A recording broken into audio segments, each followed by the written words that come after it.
All right, so today we are going to do part 3 of The Enemy. And we have already done up till Sidao came to say goodbye to the officer who had come to call him to the general's home, right? He's just brought the message that the general is in pain. So now let's see the episode of the general. I thought they had come to arrest you, she said. He gazed down into her anxious eyes. I must get rid of this man for your sake, he said in distress. Somehow, I must get rid of him. So what happened was that she said that Hannah, she was in deep thought. She was just thinking that what if the servants told the authorities? What if the people come to arrest Sadao? What will happen to them? So she was in deep thought. When Sadao came into the kitchen, she just shared what she was thinking. She said, I thought they had come to arrest you. To which Sadao answered, he was also anxious. When he looked the distress, he saw distress and anxiety in Hannah's eyes, he couldn't take it. He said, I must get rid of this man, at least for your sake. Somehow, I have to get rid of him. And saying this, Sadao went on to see the general. Of course, the general said weakly, I understand fully, but that is because I once took a degree in Princeton, so few Japanese have. So now, when Sadao goes to see the general and he shares all about the episode, what happened, how this American was washed ashore near his house, and how he had treated him, and how the man was still in his house. General heard everything and he said, I understand completely. And this is because once upon a time, I also went to Princeton to take a degree. Very few Japanese have been there. I care nothing for the man, Excellency, Sitao said, but having operated on him with such success. Sitao was so happy to share that he had saved a man who was almost near his death, you know, who had suffered a lot, who had been badly injured. So he was just sharing how successful the operation has been. So he said that I don't care about the man, Excellency, but I was just sharing that I have operated on him and it is such a success. Yes, yes, the general said. It only makes me feel you more indispensable to me. Evidently, you can save anyone. You're so skilled. You say you think I can stand one more such attack as I have had today? So the general, he is in his own pain. He's hearing the whole story. उसने सारी सुन ली, लेकिन उस सबको सुनने के बावजूद भी his thoughts are majorly about his own condition. So he says, yes, yes, I understand, and after all this that you have just shared with me, I feel that you are more indispensable. तुम्हारा जिंदा रहना, तुम्हारा मेरे पास रहना और भी ज्यादा जरूरी है. You are such a skilled surgeon. तुम किसी को भी बचा सकते हो. You say you think I can stand one more such attack, हाँ? तुम्हें लगता है कि मैं ऐसे एक और अटैक झेल सकता हूँ जैसे कि आज मुझे आया था. Not more than one, Sadao said. Sir, एक से ज्यादा नहीं. Then certainly I can allow nothing to happen to you, the general said with an anxiety. His long, pale Japanese face became expressionless, which meant that he was in deep thought. You cannot be arrested, the general said, closing his eyes. Suppose you were condemned to death and the next day I had to have my operation. So the general, he was very anxious. He said, certainly, I cannot allow you. तुम्हें कुछ नहीं होने दे सकता मैं. I can allow nothing to happen to you, तुम्हें कुछ नहीं हो सकता. His long, pale Japanese face became expressionless. The general face was long. It was pale because he was very much sick and he was very much in pain. His face became expressionless and he said कि कुछ बहुत गहरे सोचते हुए उसने बोला, you cannot be arrested. तुम्हें arrest नहीं किया जा सकता. सपोज और फिर अपनी आंखें बंद करके वो इमेजिन करने लगा कि suppose you are condemn to death, suppose तुम अरेस्ट हो जाते हो, तुम्हें डेथ सेंटेंस दिया जाता है और नेक्स्ट डे मेरा ऑपरेशन है, तो मेरा क्या होगा? There are other surgeons, excellency, Sadao suggested. Sadao ने कहा, सर कोई बात नहीं, और भी सर्जन्स हैं. None I trust, the general replied. The best ones have been trained by Germans and would consider the operation successful even if I died. I do not care for their point of view. He sighed. It seems a pity that we cannot better combine the German ruthlessness with the American sentimentality. Then you could turn your prisoner over to execution, and yet I could be sure you would not murder me. While I was unconscious, the general laughed. He had an unusual sense of humor. As a Japanese, could you not combine these two foreign elements, he asked. So the general was like, none. None I trust. कोई ऐसे surgeon नहीं है in Japan जिसको मैं trust कर सकूं. The best ones have been trained by Germans.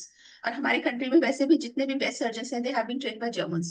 And they would consider operation successful even if I died. वो तो अगर कोई उनके ऑपरेशन टेबल पे मर भी जाएगा तो भी कहेंगे operation was successful. So I do not care for their point of view. मुझे उनसे कोई मतलब नहीं है. It seems a pity that we cannot better combine the German ruthlessness with the American sentimentality. और उसने कहा कि मुझे ना कभी कभी बड़ी अफसोस होता है इस बात पे कि हम जर्मन्स के रूथलेसनेस को अपने अमेरिकन सेंटिमेंट्स के साथ ना कंबाइन नहीं कर पाते हैं. Then you could turn your prisoner over to execution, और फिर तुम जो है अगर ऐसा होता तो तुम अपने प्रिजनर को एग्जीक्यूशन के लिए फौरन दे देते, you would not have an iota of humanity left in you. तुम्हारे में जरा से भी ह्यूमैनिटी नहीं बचता अगर ऐसा हो जाता। और तुम आराम से उस प्रिजनर को you would have given him for execution. और मैं फिर भी श्योर होता कि तुम मेरा मर्डर नहीं करोगे when I am unconscious. The general laughed. He had an unusual sense of humor. उसने कहा, एज ए जापानीज तुम ऐसे नहीं कर सकते कि इन दोनों फॉरेन एलिमेंट्स को कंबाइन कर दो। Siddharth smiled. I'm not quite sure, he said. But for your sake, I would be willing to try, Excellency. तो सिडाउ ने मुस्कुराते हुए कहा, I'm not quite sure कि मैं ऐसा कर सकता हूँ कि नहीं, लेकिन फिर भी आपकी खातिर मैं कोशिश कर लूंगा। The general shook his head. I had rather not be a test case, he said.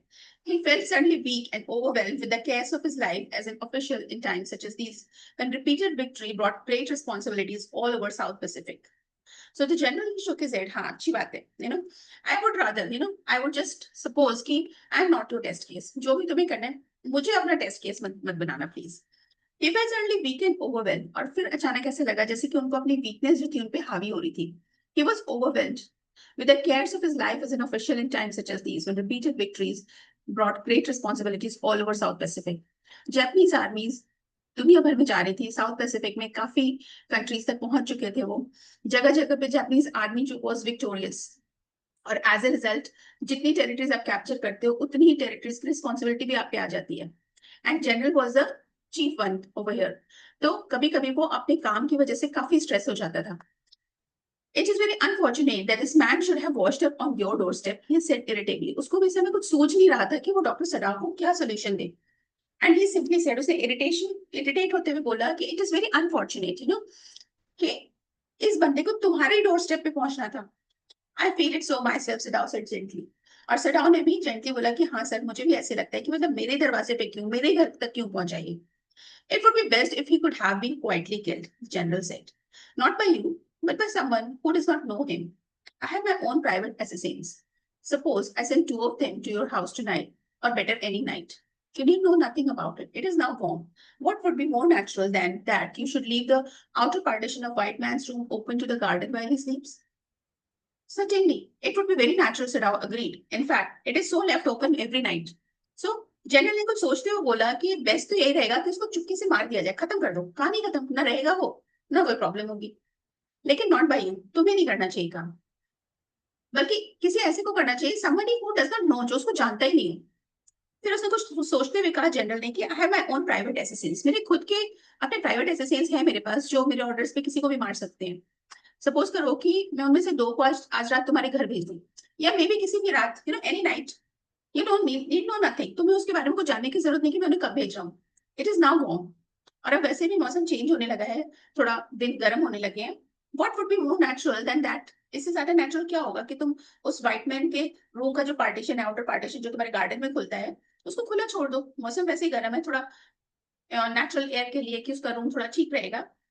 जब वो सो रहा हो तो उस साइड को छोड़ दो खुला। उस डॉक्टर सराव एग्रीड, सर्टेनली सर, ये तो बहुत नेचुरल सी बात होगी, और वैसे भी इनफैक्ट वो पार्टीशन तो यूजुअली खुला ही रहता है रात में जब वो सोता है तो। Good, the general said yawning. They are very capable assassins. They make no noise and they know the trick of inward bleeding. If you like, I can even have them remove the body. So general ने yawning करते हुए बोला, उसको काफी थक रहा था, काफी बीमार था। said good.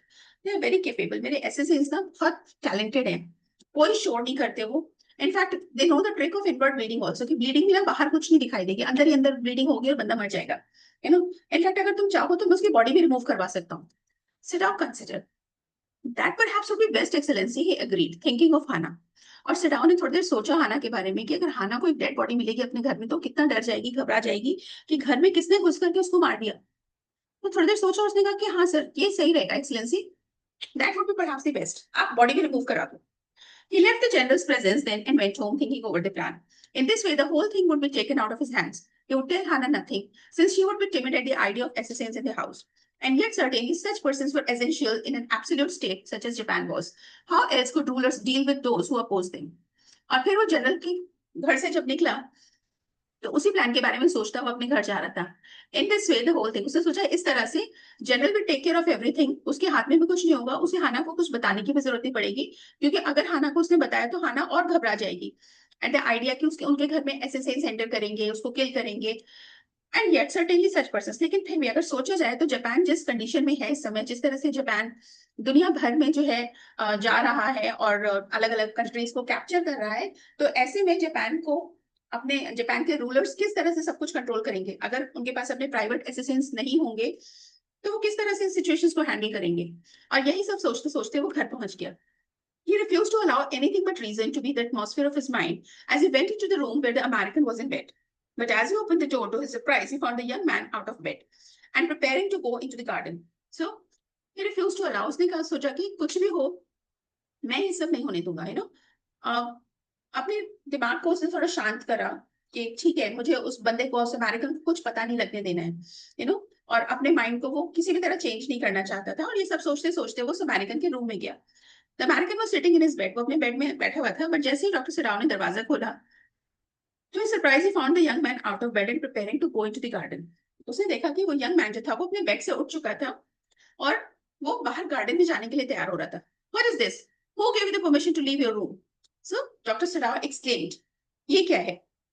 तुम किसने परमिशन दी है कि तुम रूम से बाहर निकल सकते हो? I'm not used to waiting for permission, Tom said gaily. Gosh, I feel pretty good again, but will the muscles on this side always feel stiff? So Tom जो था वो बहुत खुश था. Gaily means he was very happy. I'm not used to waiting. मुझे permission लेने की आदत नहीं है. Gosh, I feel so good again. मुझे इतना अच्छा लग रहा है, ऐसा लग रहा है मैं बिल्कुल ठीक हो गया हूँ. But will the muscles, ये इस साइड की मसल्स के थोड़ी स्टिफ ही रहेंगी? Is it so? Sadao inquired, surprised. He forgot all else. Now I thought I had provided against that, he murmured. He lifted the edge of the man's shirt and gazed at the healing scar. Massage may do it, he said, if exercise does not. अब जैसे ही उसने Tom ने थोड़ा सा एक अपना वो किया, उसको शेयर किया अपना कंसर्न कि इस तरफ की मसल्स जो हैं ये थोड़ी सी वो हैं, परेशान हैं, थोड़ा स्टिफनेस है इनमें. तो ये सोचते ही, सुनते ही सडाओ जो था वो बाकी सब कुछ भूल गया. एंड ही वाज लाइक कि Tom said gaily, but will the muscles, you know? And वो सब पूछने लगा. ना आई थॉट, मुझे तो लग रहा था कि मैंने सब कुछ ठीक से कर दिया operate. He lifted the edge, उसने उस बंदे की शर्ट की एज को थोड़ा सा ऊपर किया and gazed at the healing scar. और फिर उसने उसके उस हीलिंग स्कार को देखा कि जो ठीक हो रहा था. फिर उसने कहा, मसाज में डू इट. अगर एक्सरसाइज से ठीक नहीं हो रहा है तो कोई बात नहीं, मसाज से ठीक हो जाएगा. It won't bother me much, the young man said. His young face was gaunt under the stubbly blonde beard. Say, doctor, I've got something I want to say to you. If I hadn't met a Jap like you, well, I wouldn't be alive today. I know that. So, young man said कि it wouldn't bother. Of course, मुझे से कुछ खास परेशानी नहीं है. His young face was gaunt under the stubbly blonde beard. और कहता, doctor, I've got something to say. मैं आपको कुछ बताना चाहता हूँ. अगर मैं आपके जैसे जापानीज से नहीं मिला होता, well, शायद आज मैं जिंदा नहीं होता. और ये बात मुझे अच्छे से पता है. Sit down, bored. You know, if I hadn't met a Japanese. So Sadao ने सर झुका दिया उसकी बात को एक्सेप्ट करते हुए कि हाँ शायद ऐसे होता. और इसके साथ साथ उसने कुछ नहीं बोला इसके आगे. उसको समझ नहीं आ रहा था कि हाउ टू रिएक्ट, क्योंकि अभी तो वो उसके डेथ के बारे में प्लान करके आया था कि उसको कैसे अपनी जिंदगी से निकालना है, कैसे उसको अपनी जिंदगी से हटाना है, you know. So Sure, I know that, Tom went on warmly. His big thin hands gripping a chair were white at knuckles. I guess if all the Japs were like you, there wouldn't have been a war. So, Tom ने बहुत ही खुशी से, बहुत ही मतलब कहते हैं अच्छे से उसको बहुत वार्मली उसने डॉक्टर सडाओ को बोला.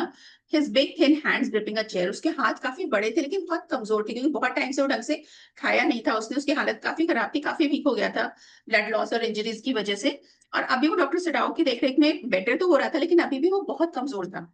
उसके बड़े बड़े हाथ इतने पतले से दिख रहे थे कि जब उसने चेयर को ग्रिप करा तो उसके जो नकल्स थे वो बिल्कुल वाइट दिख रहे थे. फिर भी उसने कहा कि आई गेस, अगर मुझे लगता है कि अगर सारे जापानीज आप जैसे होते ना तो शायद कभी वॉर होता ही नहीं. Perhaps, Sadao said with difficulty.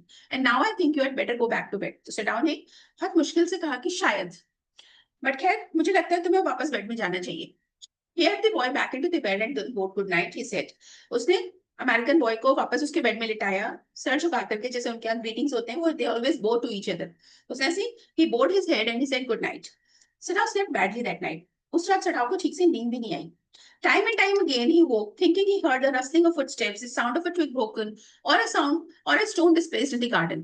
A noise such as men might make who carried a burden. So, उस रात सडाओ को पूरी रात ऐसी फीलिंग होती रही जैसे कि उसको लगा, बार बार उसकी आंख खुल जाती थी. उसको ऐसा लगता था जैसे बहुत ही हश हश से, मतलब बहुत दबे पांव से कोई लोग चल रहे हैं, कुछ फुटस्टेप्स की साउंड आ रही है.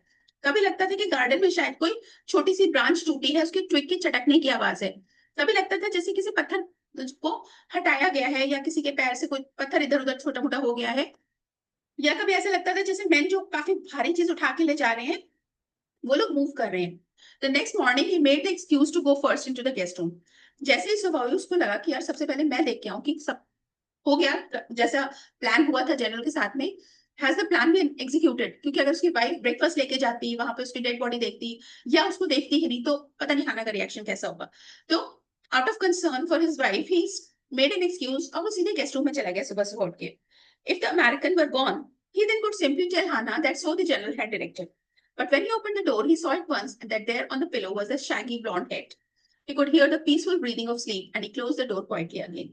So, अगले दिन सुबह जो था जब उसके रूम में गया तो उसने सोचा, वो सोचते हुए जा रहा था कि अगर अमेरिकन चला गया होगा तो मैं हाना को बस इतना ही बताऊंगा कि जनरल ने ऐसे ही कहा था और जनरल ने कराया जो भी कराया। लेकिन जब उसने दरवाजा खोला तो उसने देखा कि पिलो पे वो शैगी ब्लॉन्ड हेड, वो पतला सा छोटा सा फेस जो था वो पीसफुली सो रहा था। हिज ब्रीदिंग वाज पीसफुल, बहुत सुकून से बहुत अच्छी नींद ले रहा था वो। डॉक्टर सडाउ ने धीरे से दरवाजा बंद किया and he came back. He is asleep, he told Hannah. He's almost well to sleep like that. और उन्होंने हाना को बताया कि वो अच्छी गहरी नींद में है और इनफैक्ट अब उसकी तबीयत काफी बेटर हो गई है कि वो इतने सुकून से सो पा रहा है। What shall we do with him? Hannah whispered her cold refrain. हाना ने फिर वही पूछा, क्या करें इसका? Sadaw shook his head. I must decide in a day or two, he promised. उसने कहा मैं बताता हूँ तुम्हें, कुछ डिसाइड करके एक दो दिन में I'll tell you. But certainly he thought, the second night must be the night. There rose a wind at night, and he listened to the sounds of bending bows and whistling partitions. Hannah woke too.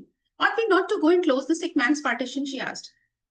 अगली रात doctor Sadao ने सोचा आज की night तो definitely वही night होगी, आज जनरल के एसेसिन्स जरूर आएंगे।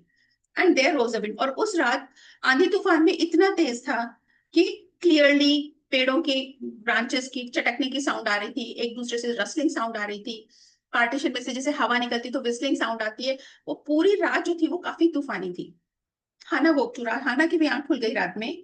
और we not to go and close the sick man's partition, उसने कहा कि क्या हमें जाकर के उस सिक मैन का पार्टीशन का उसका रूम बंद नहीं कर देना चाहिए वहां से? No, Sadao said, he is able now to do it for himself. Sadao ने मना किया, नहीं कोई जरूरत नहीं है, वो खुद कर सकता है। But the next morning the American was still there. अगली सुबह जब सो के उठे वो अमेरिकन आज भी अपने रूम में था। Then the third night of course must be the night. Doctor Sadao ने सोचा चलो कोई बात नहीं, 2 दिन हो गए, हो सकता है जनरल आज रात को भेज दें। The wind changed to quiet rain and the garden was full of sound of dripping eaves and running springs. तीसरी रात जो था वो जो तेज हवाएं थी वो बारिश में बदल गई। पूरी रात गार्डन से साउंड ऑफ ड्रिपिंग ईव्स, मतलब जैसे पत्तियों से पानी टपकता है तो ऐसी साउंड पूरी रात आती रही। ऐसा लग रहा था जैसे जगह जगह पतले पतले से स्प्रिंग्स बन गए उनके गार्डन में। सडा स्लेप्ट अ लिटिल बेटर। आज की रात सडाव को थोड़ी सी बेटर नींद आई। But he woke at the sound of a crash and leap to his feet. लेकिन जब एक बहुत तेज साउंड आई जैसे कोई चीज क्रैश हुई हो, कोई बहुत जोर से कोई पेड़ गिरा, कोई ब्रांच टूटी, मतलब समथिंग जस्ट ब्रोक, तो वो अचानक उठ के खड़ा हो गया। What was that? Hannah cried. The baby woke at her voice and began to wail. I must go and see. हाना जो थी वो एकदम वो भी चिकी, क्या हुआ? What happened? और उसकी आवाज सुन करके जो छोटा बेबी था वो भी रोने लगा। ही बिगैन टू वेल, वो भी नींद में डिस्टर्ब हो गया था। आई मस्ट गो एंड सी, हाना ने कहा हमें जाके देखना चाहिए। But he held her and could not let her move. लेकिन डॉक्टर सडाव ने अपनी वाइफ का हाथ पकड़ लिया और उसको वहां से हिलने नहीं दिया। उसने कहा नहीं नहीं जाना। Sadao, she cried, what is the matter with you? Hana ने फिर पूछा, सिडाओ क्या हुआ है, क्यों ऐसे बिहेव कर रहे हो? Don't go, he मटर्ड, don't go. और वो बस यही बोल रहा था, नहीं तुम नहीं जाओगे, नहीं जाना तुम्हें। His terror infected her and she stood breathless, waiting. There was only silence. Together they crept back into the bed, the baby between them. और फिर जो था वो जो डर था डॉक्टर सडाओ जो कुछ ऐसा लग रहा था, घबराहट सी हो रही थी, वही डर जो था वो कहीं ना कहीं हाना को भी फील होने लगा। She also stood breathless. बिल्कुल सांस रोके थोड़ी देर वो वहीं खड़ी रही, वेट करती रही, लेकिन सिर्फ सन्नाटा था, सिर्फ साइलेंस थी वहां पे। फिर फाइनली वो दोनों वापस बेड में लेट गए और दोनों ने अपने बेबी को बीच में लेटा लिया। Yet when he opened the door of the guest room in the morning, there was a young man. Third morning भी जब वो सुबह गेस्ट रूम में गया, देखा यंग मैन अभी भी वहीं पर है। He was very gay and had already washed and was now on his feet. वो बहुत खुश लग रहा था, ऑलरेडी फ्रेशन अप हो चुका था और अपने पैरों पे खड़ा हुआ था। He asked for a razor yesterday and had shaved himself, and today there was a faint color in his cheeks. एक दिन पहले उसने रेजर मांगा था। तो आज सुबह जब डॉक्टर सडहाउस के रूम में गए तो उन्होंने देखा कि वो ऑलरेडी खुद को शेव कर चुका था और उसके कलर, उसके चीक्स पे हल्का हल्का सा कलर, जो हेल्दी फेस हो, एक हेल्दी स्किन का कलर होता है, वैसा कलर उसके फेस पे वापस आने लगा था। I'm well, he said Joyce. उसने बहुत खुश होते हुए कहा, मैं बिल्कुल ठीक हूँ. Siddharth drew his kimono around his weary body. He could not, he decided suddenly, go through another night. It was not that he cared for this young man's life. No. Simply, it was not worth the strain. Doctor Sadao ने अपने kimono को और अच्छे से बांधा अपनी थकी हुई बॉडी पे. पूरी रात 3 रातें हो गई थी. He has not been able to sleep. In fact, it was the fourth night, perhaps. Isn't it? कौन सी नाइट थी? थर्ड या fourth?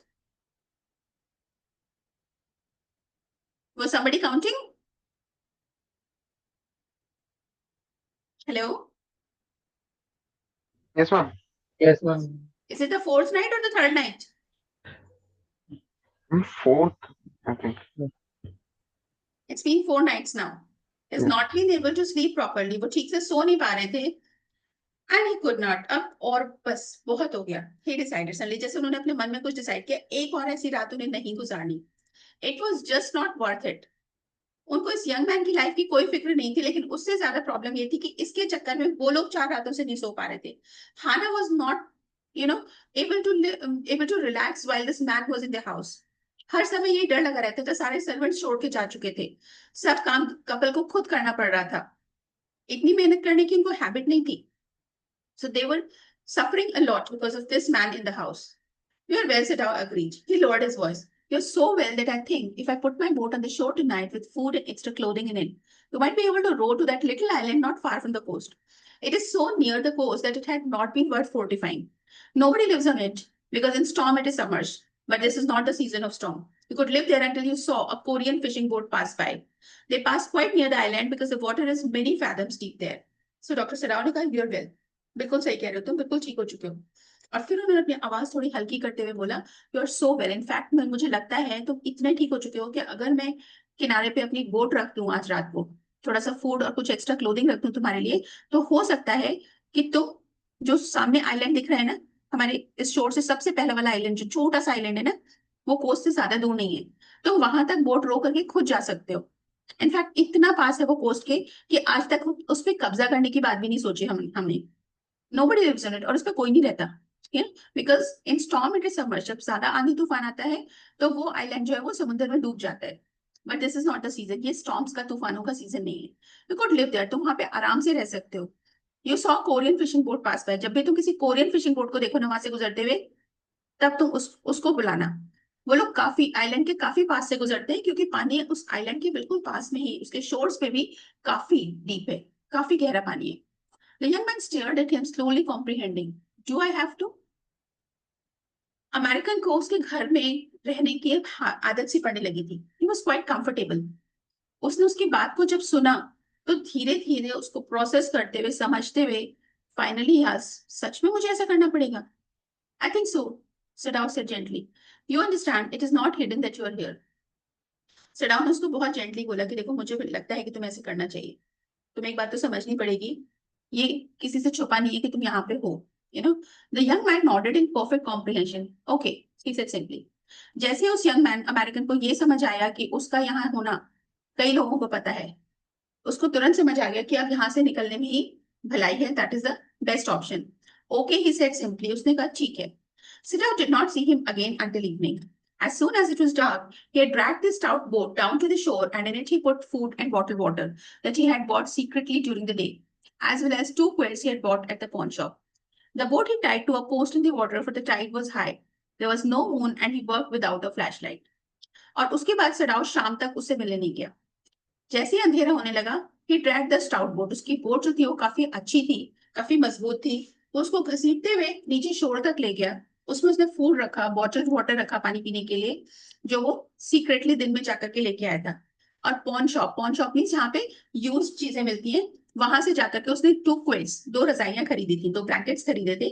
The boat he tied to the post in water. और उसने बोट को उस वही पानी के पास में बांध दिया था जब टाइड हाई थी. There was no moon. आज की रात कोई मून नहीं था. और बिना फ्लैश लाइट के उसने अपने सारा इंतजाम कर दिया था उस अमेरिकन के लिए. When he came to the house, he entered as though he was just back from his work, and so Hannah knew nothing. और जब वो अपने घर में घुसा तो बिल्कुल ऐसी नॉर्मली घुसा जैसे काम से वापस आता था रोज. हाना को कुछ भी पता नहीं चला. Yumi was here today, she said as she served his supper. Though she was so modern, still she did not eat with him. Yumi cried over the baby. She went on with a sigh. She misses him so. और हाना ने उसको generally ऐसी बातें वैसे करना शुरू करा कि आज यूमी आई थी मिलने के लिए। और हाना ऑल्दो बहुत मॉडर्न लड़की थी, अमेरिका में जाके पढ़ी हुई थी, लेकिन फिर भी वो कभी अपने हस्बैंड के साथ खाना नहीं खाती थी। वो हमेशा हस्बैंड को खाना खिलाने के बाद ही खाना खाया करती थी। Yumi cried over the baby, और उसने एक गहरी सांस लेते हुए कहा कि यूमी बहुत रो रही थी, वो भी बेबी को बहुत मिस करती है। The servants will come back as soon as the foreigner is gone, Sadao said. Sadao ने बहुत शांत उसमें उसने बोला ठीक है कोई बात नहीं, फॉरेनर्स जैसे वो फॉरेनर चला जाएगा वैसे ही हमारे सारे सर्वेंट्स वापस आ जाएंगे। He went into the guest room that night before he went to bed himself and checked carefully the American's temperature, state of the wound, and his heart and pulse. The pulse was irregular, but that was perhaps because of excitement. Young man's pale lips were pressed together and his eyes burnt. Only the scars on his neck were red. So रात को सोने से पहले वो guest room में गया और उसने उस अमेरिकन का टेम्परेचर चेक करा, उसके वुंड की हालत देखी, उसका हार्ट और पल्स चेक करा। सबको चेक करने के बाद उसने देखा कि उसकी पल्स जो थी थोड़ी सी इरेगुलर थी, maybe because he was excited. After all there was another journey, another adventure for the man, whether he will live or he will die. यहाँ से तो उसको जाना ही पड़ेगा। So the young man's pale lips were pressed together and his eyes burn, उसकी आंखें भी जल रही थी। Only the scars on his neck were red. So सिर्फ उसकी नेक के स्कार्स जो थे they were red. I realise you are saving my life again, he told Sadao. और उसने सिडाओ को बोला मुझे लग रहा है आज फिर मुझे रियलाइज हो रहा है कि आप फिर मेरी जान बचा रहे हो। Not at all, Sadao said, it is only inconvenient to have you here any longer. So doctor Sadao ने कहा कि नॉट एट ऑल, मैं कोई तुम्हारी जान नहीं बचा रहा, बस तुम्हारा यहाँ रहना और ज्यादा हमारे लिए बहुत इनकन्वीनियंट है, तुम्हें हम यहाँ नहीं रख सकते। He had hesitated a good deal about giving the man a flashlight, but he had decided to give it to him after all. It was a small one, his own, which he used at night when he was cold. So, उसने काफी hesitate किया कि इस बंदे को flashlight दूं या नहीं दूं। Flashlight means a kind of torch. But finally उसने डिसाइड किया कि इसे दे देना चाहिए। वो एक छोटी सी उसके पास थी जो वो कभी कभी जब रात में नाइट में उसको कभी कॉल किया जाता था तो वो उस टॉर्च को यूज किया करता था बाहर जाने के लिए। उसने वही टॉर्च उसको दे दी। If your food runs out before you catch a boat, he said, signal me two flashes at the same instant the sun drops over the horizon. Do not signal in darkness, for it will be seen. If you are all right but still there, signal me once. You will find fresh fish easy to catch, but you must keep them raw. A fire would be seen. So, doctor Sadao ने उसको सारी बातें समझाई। उन्होंने कहा देखो, अगर तुम्हारा फूड खत्म हो जाए इससे पहले कि तुम्हें कोरियन फिशिंग बोट मिले, तो तुम शाम को जब सनसेट होने वाला था ना, जब सन बिल्कुल होराइजन पे होता है, तब मुझे 2 बार फ्लैश मारना, ठीक है, एक साथ। तो मैं समझ जाऊंगा कि तुम्हारा फूड खत्म हो गया। I bring more food for you. Do not signal in darkness, और लेकिन अंधेरा होने के बाद ये सिग्नल मत देना, क्योंकि तुरंत पकड़े जाओगे तुम। And if you are all right, लेकिन अगर तुम बिल्कुल ठीक हो और फिर भी तुम यहाँ पे हो, तो मुझे सिर्फ एक बार सिग्नल कर देना। You will find fresh fish easy to catch, but you must eat them raw. तुम्हें फ्रेश फिश बहुत आसानी से मिल जाएगी, तुम आराम से पकड़ सकते हो वहां पे, लेकिन ध्यान रखना कि तुम्हें कच्ची खानी है, तुम्हें पकाना नहीं उसे। बिकॉज अगर तुमने आग जलाई तो दूर से पता चल जाएगा कि somebody is there on the island और लोग तुम्हें ढूंढते हुए वहां आ जाएंगे। Okay, the young man breathed. He was dressed now in the Japanese clothes which Sadao had given him, and at the last moment, Sadao wrapped a black cloth over his blonde head. Finally, doctor Sadao ने उसको Japanese clothes दिए और निकलते निकलते उसके blonde head पे उसके yellow hair को छुपाने के लिए एक ब्लैक कलर का कपड़ा बांध दिया। Now, Sadao said. The young American, without a word, shook Sadao's hand warmly and then walked quite well across the floor and down the steps into the darkness of the garden. उस young American ने बिना एक भी शब्द बोले चुपचाप Sadao के साथ हैंडशेक किया और विदाउट सेइंग एनीथिंग, अभी तक वो उन रास्तों को अच्छे से जान चुका था, he crossed the floor and he stepped into the darkness और बाहर गार्डन में चला गया। Once twice Sadao saw his light flash to find his way. एक या दो बार उसने लाइट फ्लैश की नीचे रास्ते को देखने के लिए, but that would not be suspected. He waited until the shore. There was no more, one more flash. वो तब तक वेट करता रहा, डॉक्टर सडाओ वहां देखता रहा उसको जाते हुए, जब तक कि वो किनारे तक नहीं पहुंच गया। और फिर आखिरी बार उसने एक बार और फ्लैश चमकाई सिग्नल देने के लिए कि वो निकल रहा था। Then he closed the partition. That night he slept. और फिर पार्टीशन क्लोज करके डॉक्टर सडाओ जो थे वो अपने रूम में चले गए। उस रात वो बहुत सुकून से सोए। You say the man escaped, the general asked faintly. He had been operated upon a week before, an emergency operation to which Sadao had been called in the night. For 12 hours, Sadao had not been sure the general would live. The gallbladder was much involved. Then the old man had begun to breathe deeply again and to demand food. So, general ने बहुत faintly पूछा, तुम कह रहे हो कि वो बंदा भाग गया, चला गया अपने आप? नाउ जनरल को होश आ रहा था। करीब एक हफ्ता पहले डॉक्टर सडाव ने जनरल को ऑपरेशन किया था, एक इमरजेंसी ऑपरेशन। डॉक्टर सडाव को आधी रात को बुलाया गया था ऑपरेशन के लिए, और फॉर 12 आवर्स सडाव को बिल्कुल पता नहीं था कि जनरल जिंदा बचेंगे या नहीं बचेंगे। उनका gall bladder was much involved. Gall bladder का ऑपरेशन हुआ था उनका. Then the old man had begun to breathe deeply again. फिर धीरे धीरे क्या हुआ कि उस ओल्ड मैन की सांसें जो थी वो गहरी होने लगी. फिर उसे भूख लगने लगी, which means कि he was getting better. Sadao had not been able to ask about the assassins. इस समय सडाओ एक बार भी assassins के बारे में पूछ नहीं पाया कि आपने भेजा या नहीं भेजा. So far as he knew, they had never come. जहां तक उसे पता था वो assassins कभी उसके घर आए ही नहीं. The servants had returned and Yumi had cleaned the guest room thoroughly and had burned sulfur in it to get the white man's smell out of it. Nobody said anything. जब वो चला गया तो सर्वेंट्स उनके सब वापस आ गए. Yumi ने गेस्ट रूम बहुत अच्छे से साफ करा, उसने सल्फर बर्न किया जिससे कि उस व्हाइट मैन की स्मेल भी उस रूम से निकल जाए. किसी ने कुछ बात नहीं की उसके बारे में कि वो कहाँ गया, क्या हुआ उसके साथ. Only the gardener was cross because he had been got behind with his chrysanthemums. सिर्फ जो उनका गार्डनर था, जो बूढ़ा गार्डनर था, वो थोड़ा सा नाराज था क्योंकि क्रिसैंथेमम्स को बोने में वो थोड़ा लेट हो गया था इस सब के चक्कर में. But after a week, Sadaf felt the general was well enough to be spoken about a prisoner. लेकिन एक हफ्ते बाद जब डॉक्टर सडाव को लगा कि जनरल जो है वो ठीक हो गए हैं, तो उन्होंने उस प्रिजनर के बारे में जनरल से बात की. Yes, Excellency, he escaped, Sadav now said. He coughed, signifying that he had not said all he might have, but was unwilling to disturb the general further. But the old man opened his eyes suddenly. So, Sadav ने कहा, Yes, Excellency, he had escaped. और ये कहते कहते ही cuffed, जैसे कि वो signal कर रहे हो कि देखो मैं आपको पूरी बात नहीं बता पा रहा हूँ, मैं आधी बता रहा हूँ. But was unwilling to disturb. वो बताना चाहते थे लेकिन एट द सेम टाइम वो नहीं चाहते थे कि जनरल बहुत ज्यादा डिस्टर्ब हो, बहुत ज्यादा परेशान हो इस बात को लेकर के. लेकिन ये बात सुनते ही ओल्ड मैन ने अचानक आंखें खोल दी. That prisoner, he said with some energy, did I not promise you I would kill him for you. और थोड़ी सी अपनी एनर्जी को इकट्ठा करते हुए जनरल ने पूछा, दैट प्रिजनर, वो वाला, मैंने तुम्हें प्रॉमिस नहीं किया था कि मैं उसे मार दूंगा. I kill him for you. You did, Excellency, Sidao said. Sidao ने कहा, of course, sir, आपने कहा था. Well, well, the old man said in a tone of amazement. So I did, but you see, I was suffering a great good deal. The truth is, I thought of nothing but myself. In short, I forgot my promise to you. So, old man ने बड़े हैरान होते हुए बोला, well, so I did, मतलब मैंने किया था, but you see, देखो ना, मैं कितना सफर कर रहा था, मैं खुद इतना अपने आप से परेशान था. The truth is, I thought of nothing. सच्चाई तो यह है कि मैं अपने बारे में ही सोच रहा था, मैं और कुछ सोच ही नहीं पाया इस सब के time. In short, I forgot my promise. मैं अपना promise ही भूल गया. I wondered, Your Excellency, Sadao murmured. Sadao ने बहुत ज्यादा जोर से कुछ नहीं बोला क्योंकि वो भी जान रहे थे, समझ रहे थे कि जनरल खुद बहुत ज्यादा सफर कर रहे हैं. तो he just murmured, I wondered. मैं अभी यही सोच रहा था. It was suddenly very careless of me, the general said. But you understand it was not lack of patriotism or dereliction of duty. He looked anxiously at his doctor. If the matter should come out, you would understand that, won't you? So, general ने कहा, it was certainly, मेरी carelessness नहीं थी. वो अपनी सफाई दे रहा है. जनरल उसको, सडाव को एक्यूज नहीं कर रहा, रादर वो अपने आप को ब्लेम कर रहा है. कह रहे कि तुम समझ सकते हो, इट वॉज नॉट केयरलेसनेस, मेरी ओर से केयरलेसनेस नहीं थी.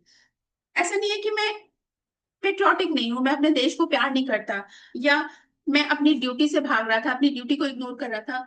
तुम समझ रहे हो ना, ऐसा कुछ नहीं है. और ये कहते हुए उसने डॉक्टर को बहुत ध्यान से देखा, गौर से देखा कि डॉक्टर सडाव उसकी बात के साथ अग्री कर रहे हैं कि नहीं.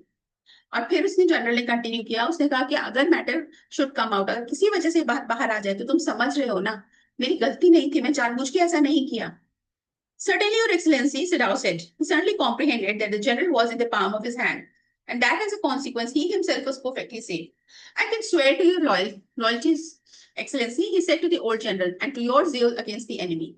So Dr. Sadao को तुरंत समझ आ गया कि this general was in the palm of his hand. वो उसकी मुट्ठी में था एक तरह से. क्योंकि अगर डॉक्टर सडाओ इस बात को कह दे कि जनरल को एसएसएस भेजने थे, उन्होंने नहीं भेजे, वो अपनी कंडीशन की वजह से काम, अपना ड्यूटी ढंग से नहीं कर पा रहे हैं, तो प्रॉबेबली लोग जनरल के अगेंस्ट हो जाएंगे. सडाओ कंटेम्पलेटेड, उन्होंने ध्यान से पूरी बात को सोचा समझा, and he said, I can swear to your excellency loyalty, I can swear to your loyalty, मैं कसम खाता हूँ सर, मैं आपके लिए बिल्कुल लॉयल हूँ, और मुझे ये भी अच्छे से पता है कि आप दुश्मन को किसी भी हाल में नहीं छोड़ोगे, आप उसको खत्म करके रहोगे. You are a good man, the general murmured and closed his eyes. You will be rewarded. तो जनरल ने मरमर करते हुए बोला, you are a good man, तुम बहुत अच्छे इंसान हो, तुम्हें definitely a reward मिलेगा. But Siddharth, searching the spot of black in the twilighted sea that night, had his reward.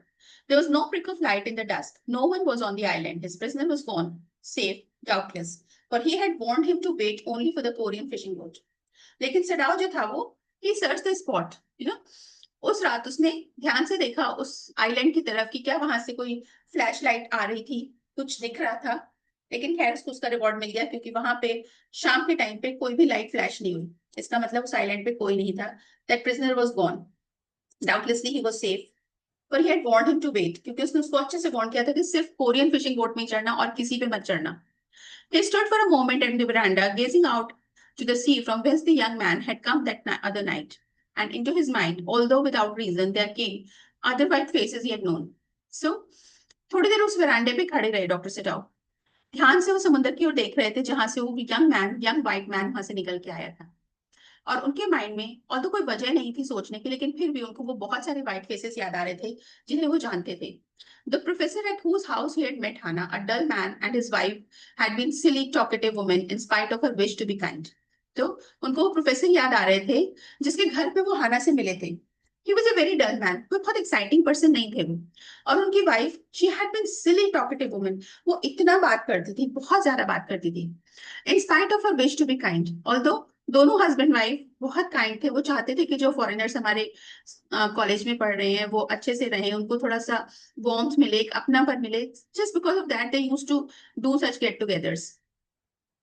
He remembered his old teacher of anatomy who had been so insistent on mercy with the knife, and then he remembered the face of his fat and slatternly landlady. और फिर उनको सब याद आ रहा था, उनको याद आ रहे थे उनके एनाटॉमी के old teacher. He was very old, लेकिन हर बार वो कहते थे हैव मर्सी विद नाइफ। मतलब तुम्हें चाकू चलाना है, तुम्हें as a surgeon you have to cut the body, लेकिन प्लीज हैव मर्सी। ध्यान से करो काम, ये मत सोचो कि चाकू का काम काटना है, तुम्हारा काम है सर्जरी करना प्रॉपर तरीके से, कितना कट करना है, कितना इंसिजन करना है, हर चीज को बहुत ध्यान से करो। और फिर उन्हें उस लेडी का फेस याद आया, वो मोटी सी एक उनकी लैंड लेडी हुआ करती थी। He had had great difficulty in finding a place to live in America because he was a Japanese. उनको काफी मुश्किल हुई थी अमेरिका में जगह ढूंढने में, जिससे कि वो उनको रहने की जगह नहीं मिल रही थी, क्योंकि वो जापानीज थे और अमेरिका में जापानीज को ज्यादा अच्छा नहीं मानते थे। तो लोग नॉर्मली अपने घर में किसी जापानीज को रेंट पे नहीं रखते थे, एज ए टेनेंट नहीं रखते थे। The Americans were full of prejudice and it had been bitter to live in it. Americans were full of prejudice, उनके हिसाब से जापानीज जो थे वो बहुत खराब लोग होते थे। और ये एक बिटर ट्रुथ था, जिसकी वजह से उनको वहां पे रहना बहुत मुश्किल लगा था। उन्हें अमेरिका में पढ़ाई करने के लिए गए थे, लेकिन ये रेशियल डिस्क्रिमिनेशन उन्होंने बहुत सहा था। अमेरिकन को लगता था वो जापानीज से बहुत ज्यादा सुपीरियर है। How he had despised the ignorant and dirty old woman who had at last consented to house him in her miserable home. और किस तरह से वो दिल ही दिल में वो कितना डिस्पाइज करते थे उसको, इतना हेट करते थे उस लैंडलेडी को, क्योंकि उनको लगता था वो बहुत डर्टी, बहुत गंदी रहती है, बहुत मोटी सी भद्दी सी दिखती थी, अच्छी भी नहीं दिखती थी वो। लेकिन सम हाउस ने अपने घर में उन्हें एज ए टेनेंट रख लिया था, और उसका घर कोई बहुत अच्छा नहीं था। It was a very miserable home. He had once tried to be grateful to her because she had in his last year nursed him through influenza, but it was difficult. In fact एक बार उन्होंने उसको thanks करने की कोशिश की थी, क्योंकि जब वो वहां पे रह रहे थे तो लास्ट ईयर जो था उनका अमेरिका में, उनको इन्फ्लुएंजा हो गया था। एंड दिस लैंड लेडी, उसने उनकी काफी सेवा की थी, उनको काफी केयर किया था।